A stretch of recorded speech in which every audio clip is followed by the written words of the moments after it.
Hello and welcome to Carbohydrate Quality and Whole Grains Towards Optimal Health and Delicious Eating.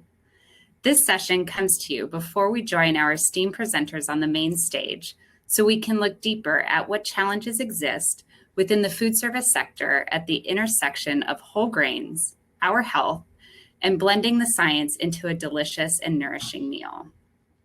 I would first like to welcome to the stage Nana Meyer to share with us her work that she's spearheading at the Grain School with the Chefs and Bakers of Tomorrow.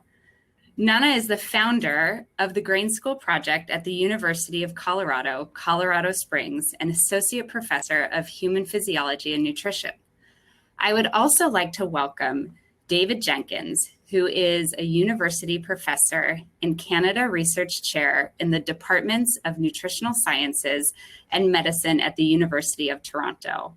He helped to formulate the nutritional guidelines for the treatment of diabetes and recommendations for fiber and macronutrient intake for a balanced diet.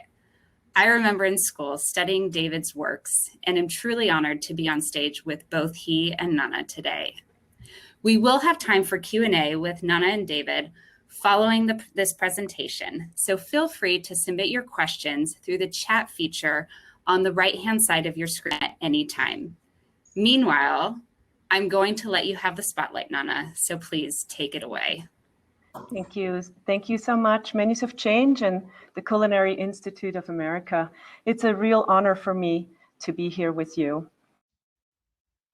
Here with you to share the story of Grain School. Next slide, please. Grain School grew out of a search for local grain, what we perceived as a real need for restoration of health and the diversification of small farms, community prosperity, and ecological resilience. I think our biggest motto was to work with heads, hands, and lots of heart. Next slide, please.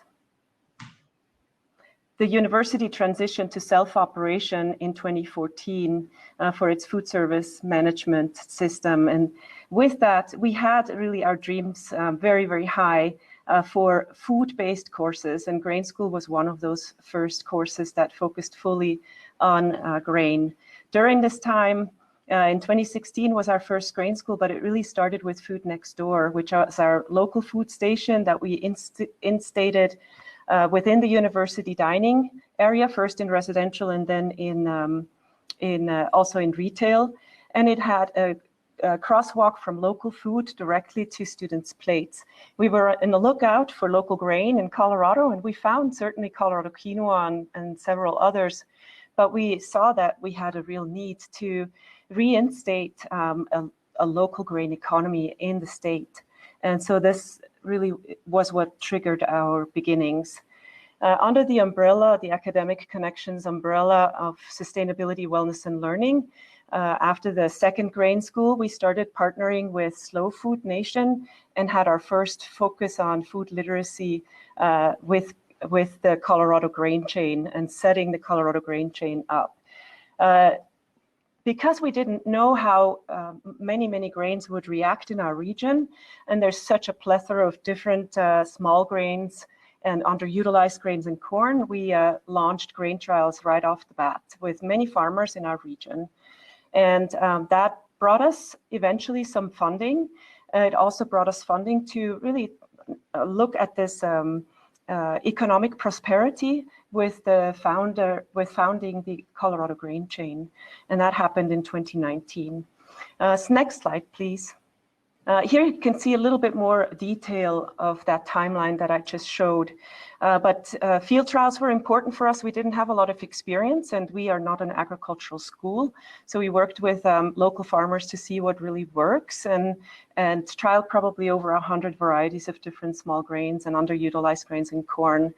The Colorado Grain Chain was our next project. That's the middle column that you can see, where we're still finishing up with the Grain Chain Literacy Guide for education, market assessment, and developing a regional grain hub that can process grains.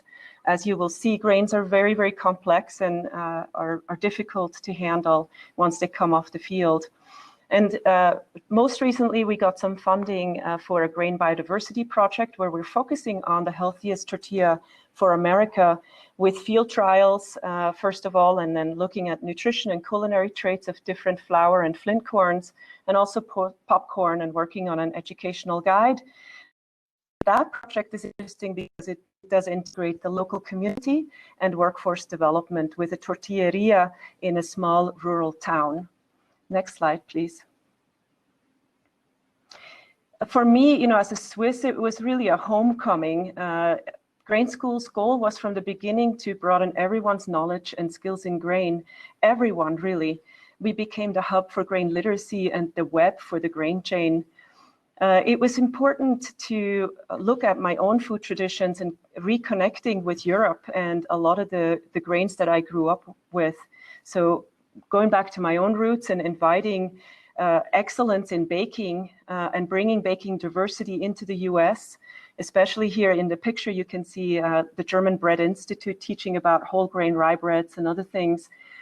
This whole grain message, working with bakers and chefs, you know, removing our expectations of the fluffy white stuff and diving deeply into this whole grain discourse everywhere, from bread to sweets to crackers, was really what blew us away. So next slide shows you how beautiful, you know, it is when you're actually incorporating a diverse variety of grains and making the message and the deliveries whole grain only. There are a lot of challenges with this, but the outcomes are a wonderful plethora of textures and flavors and of course, whole grain nutrition. Next slide.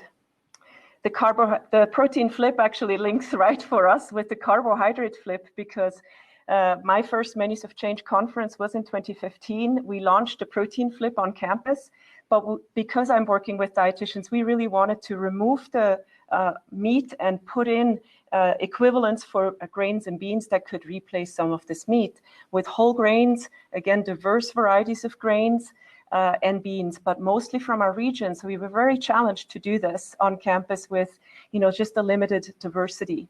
And so this was the Food Next Door protein flip. Next slide, please. And for pasta too, pasta and noodles, we worked with Sonoko Sakai on buckwheat, and a Boulder company that got inspired at Grain School to integrate local durum. Initially, we didn't have any, and so we got most of our grain from regional sources such as Arizona, and we're of course inspired by the Bread Lab as well. What's also important is that there's a lot of hands-on and artisanship when you look at these products. Next slide.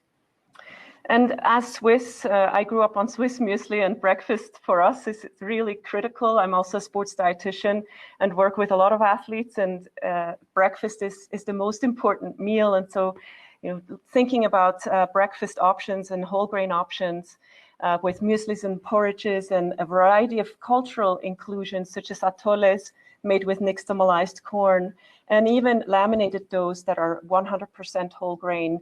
The middle pictures are from the Bread Lab, and so, you know, it's very clear, unsifted, unrefined, and whole grain. Next slide. It was important for us to connect grain to our already established farm and food work and experiential learning with students. Experiential learning, you know, in an academically vigorous curriculum for dietitians particularly, brings many, many things. It sparks awareness and discovery. It builds knowledge, skills, and, you know, self-efficacy around food. It reconnects food ways and relationships. It channels real beauty and mindfulness and teaches ethics and values. And so from the beginning, we built our programs on academic knowledge and scientific knowledge and lots of skill building, and added values to it and many ways of knowing, thinking, feeling, all of the senses. And grain is just a beautiful world to be in.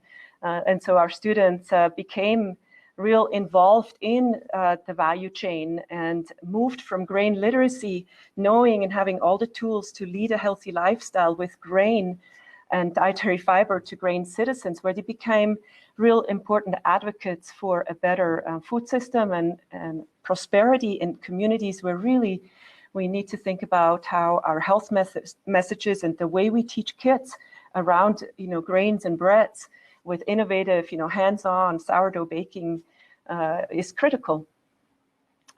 Next slide, please.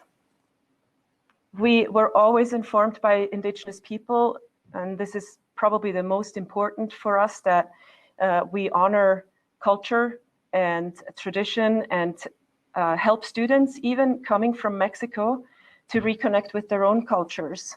It's just like for me, when we leave our own countries behind, we have it all in us, but maybe we didn't grow up with it. And so it's a beautiful thing to connect young people and reconnect them to their own food ways and their own food traditions.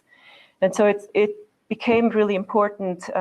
Grain has provided us with a sustenance, for millennia. When you think about bread and tortillas, it is the staff of life. And within this work, there has been so much beauty and discovery and artisanship. So it's really important, especially right now where people are perhaps less happy than they have been before, to reconnect them with some real food values and new flavors. Next slide, please. So, you can see that our grain citizens here are very much engaged, and many of these students learned from, planting the grain, harvesting the grain, to processing the grain, milling the grain, baking the grain into these beautiful artisan breads, and then selling the breads to the campus community. So they became part of the value chain, and it changed them completely. Transformational. Next slide. With with the pandemic that we've experienced, we really need to think about the meaning of bread and grain in our society. Bakers have been very busy and providing free bread to the community, but what kind of bread? So really important to think about what we're giving out now. Thank you. Nana, that is a fantastic experience that you have at the Grain School. Thank you so much for sharing that. You're welcome. And do you take orders for delivery out to California? Soon. Soon. Oh my goodness, what amazing products. I'm so grateful to have you share that with everybody today. You're welcome.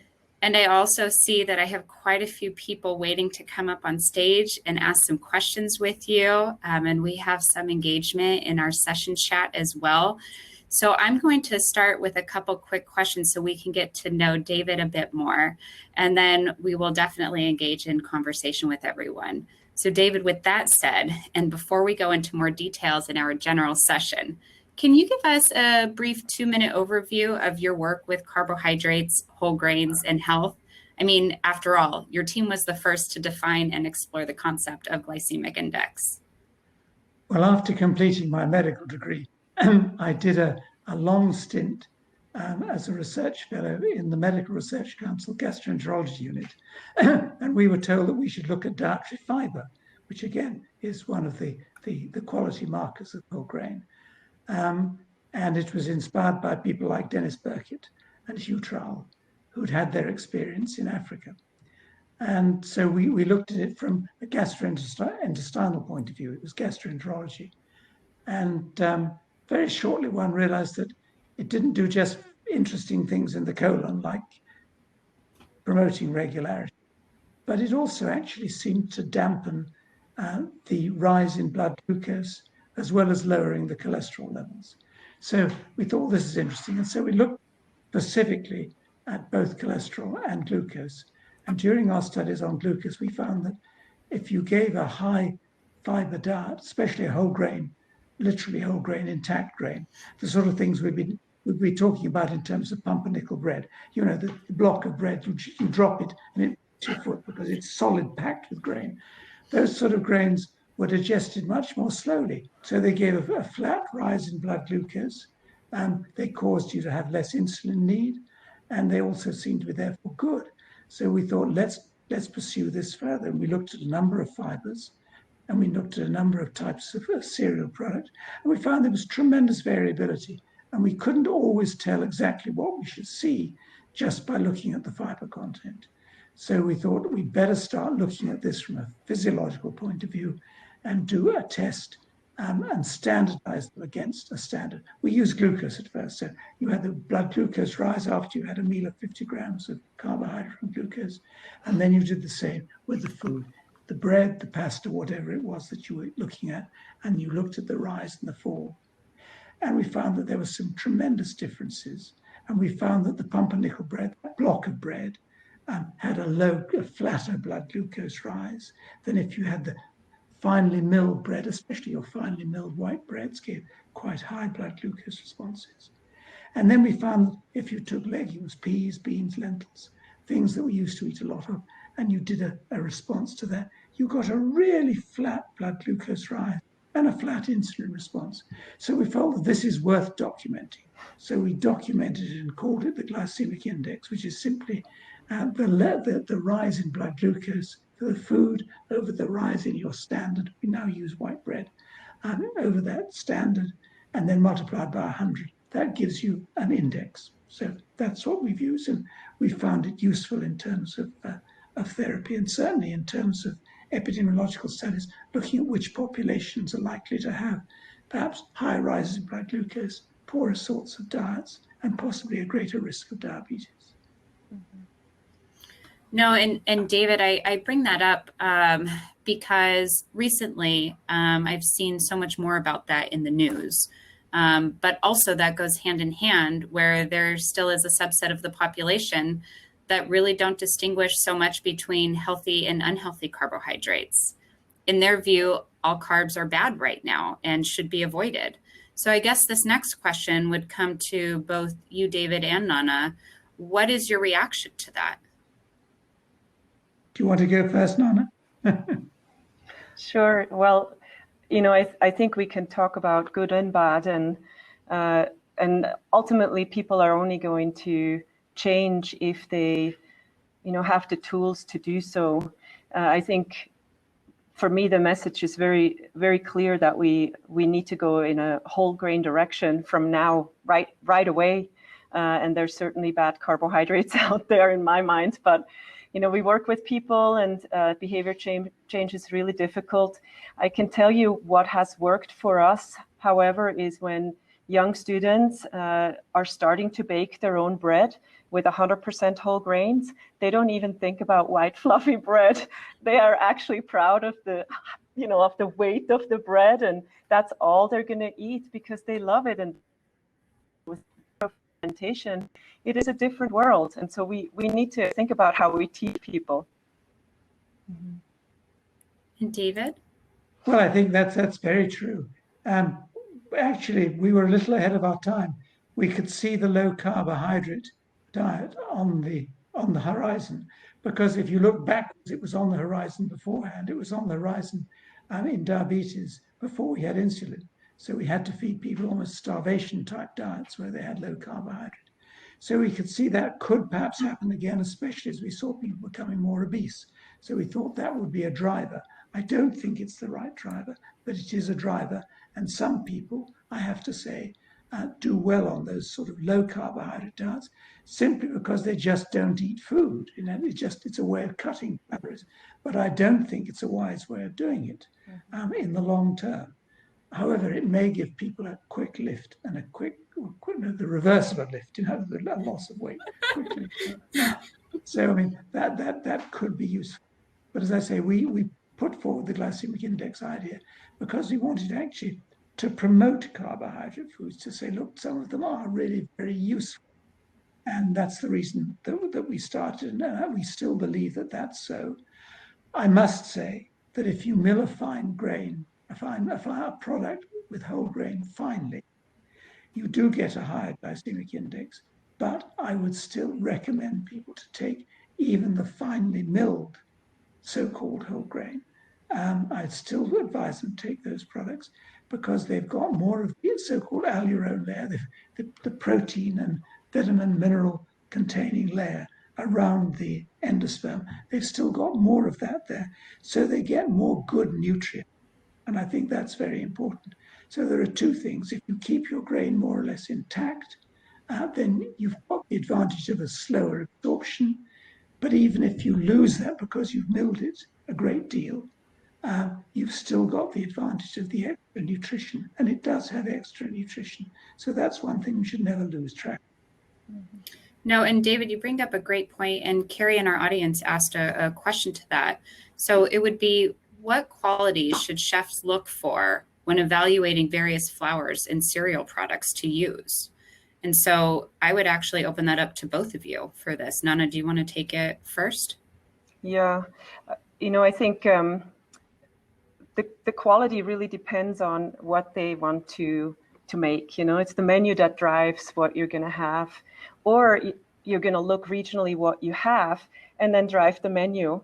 That's a little bit how we worked. So you can't always have everything. Like purple barley, you might have to ship it from far away. And when you're looking at your menu, think about, what do you want to highlight from a regional and storytelling perspective? And that might just be a regional winter wheat that you can use in a variety of different products. The milling, that it kind of brings the Epicurean back to the agrarian and the millers and the artisans. So the chefs would connect with the millers because they would start to talk about, the quality of the flour and, what kind of coarseness the flour could be. So it starts with this interaction to find out what's available. And then for cereals, my goodness, there should be no compromise anymore. I understand that we need to work with the industry, and this is really a time where we need to bring them along and be creative. The grain world is just beautiful, and the regional grain movements are working hard to get momentum for more quantity and more diversity. So I think it's just right here for many, many industries to be more innovative and less processed with these cereals. Less is more. Absolutely. Mm-hmm. And David, any recommendations on the various flours or cereal products for people to look for? I think Nana's obviously put the case forward very clearly. I think the great diversity that we've got allows you to look at various grains, different grains, anything from quinoa to bulgur to buckwheat. There are a whole load of different grains that we can use, and we can complement them also with legumes. And that will allow you, for Nana's point, to make if you like, to do something innovative with a whole grain burger. That you can have with lentils as well as chickpeas or other things as part of the binding. So I think that you might want to think of looking at blended flours even. You can look at, obviously, your whole grain flour, which I think is your basic flour, whether it's coarse or whether it's fine, and that will suit whatever indication you have for that food. I would also suggest that you could use things like barley rather more. We don't use barley. My granny used to have a barley soup, which we loved, and it was quite common in her generation. But people don't use barley today.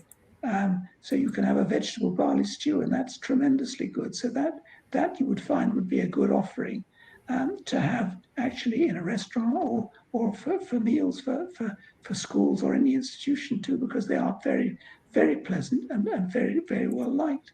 You can mix those two with legumes. You can have some lentil and barley soup. So, and they can be stews, they can be thicker. So a lot of indications for these things. Your grains can be, as I say, whole wheat, make that the basis. Have it milled as little as you need to, depending on the indication. And for some, you may want it very fine because that's what you need for what you're producing as the food. But my inclination is think outside the box of just the grain and the particle size. Think of the sort of things you'd like to combine it with. Think of legumes. Think of other types of grains that people are very interested in now. I mean, quinoa has become an explosion in terms of interest. It was never known about 15 to 20 years ago, really. It was just something that we saw perhaps in a shelf somewhere in the corner of a health food store, but you wouldn't see it on the general marketplace. So I really do think people are now open to these new changes. And I think above all, it helps you to promote plant foods, which I think is the thing that one should be doing right now. That's the overarching umbrella that I would really encourage you to use your grains along with your other plant foods, with your legumes, and to make dishes appropriately. No, and David, thank you so much. And Nana, thank you so much for taking the science and actually turning this into something that we can utilize every day. We're going to step out on a ledge here, and I'm going to bring somebody from our audience up to stage. Ropa, thank you so much for staying in my queue and being patient. I'm going to try and bring you up on stage right now so that you can ask your question live. And while we are waiting for her, I'm going to take one more quick question from Thomas in the audience. So can you fully digest and benefit from eating whole grains? And the examples provided are, well, if you're baking whole grain flour breads without fermentation or boiling cracked grains, can you still receive those benefits? So if you're using cracked or whole grains, can you still get the benefit if you cook them? Mm-hmm. You do get the benefit. You get the benefit both from the grain, and you also get the great benefit from them as they go into the colon.